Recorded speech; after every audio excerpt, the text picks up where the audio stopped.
किसी घने जंगल में गिद्धों का एक झुंड रहा करता था।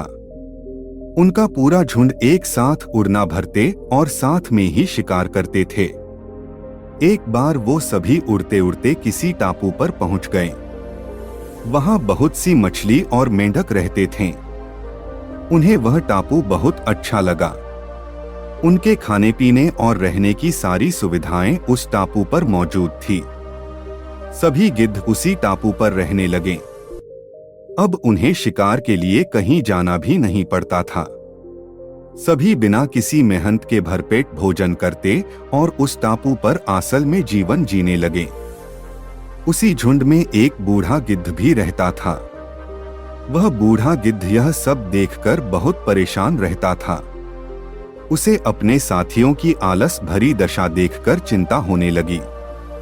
वो सभी गिद्धों को कई बार चेतावनी भी देता कि मित्रों, हमें फिर से शिकार के लिए उड़ान भरनी चाहिए ताकि हम अपना शिकार करने की कला को और भी मजबूत बनाए रख सकें।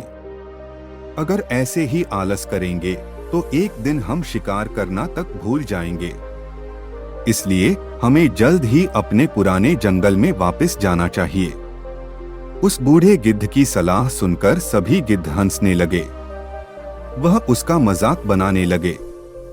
उन्होंने कहा कि बूढ़ा होने की वजह से इनका दिमाग खराब हो गया है, इसलिए यह हमें आरामदायक जीवन छोड़कर जाने की सलाह दे रहे हैं। ये कहकर गिद्धों के झुंड ने उस टापू से जाने से मना कर दिया। इसके बाद वह बूढ़ा गिद्ध अकेले ही वापस जंगल में लौट गया। कुछ दिनों के बाद उस बूढ़े गिद्ध ने सोचा कि बहुत समय हो गया, चलो उस टापू पर जाता हूँ और वहाँ पर अपने सगे लोगों और दोस्तों से मिलकर आता हूँ। वह बूढ़ा गिद्ध जैसे ही उस टापू पर पहुँचा, वहाँ की हालत देखकर वह हैरान रह गया। वहाँ का दृश्य बहुत भयावह था। उस टापू पर मौजूद सभी गिद्ध मर गए थे। वहाँ पर सिर्फ उनकी लाशें ही पड़ी थी। तभी उसे कोने में एक घायल गिद्ध दिखाई दिया। वह उसके पास गया और वहां की हालत के बारे में पूछा।